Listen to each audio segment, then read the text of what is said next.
Hello everyone, and welcome to Valinko's channel.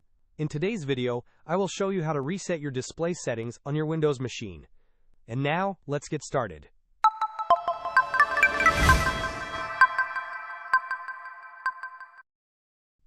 To begin, perform a right-click on your Start button and then select Settings. Once you are on the Settings page, go to System on the right-hand side, and then click on Display. Under the Display section, even if you have multiple screens connected to your laptop or desktop, you will need to scroll down until you find Scale and Layout.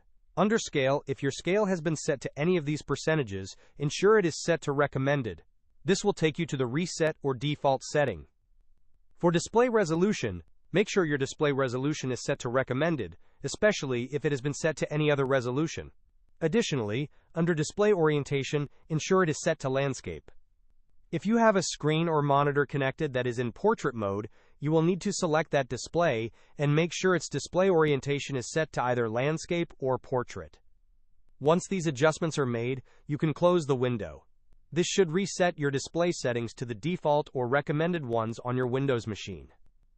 Hope this was helpful. Don't forget to like and subscribe if you enjoyed. As always, thanks for watching, and I will see you in the next video.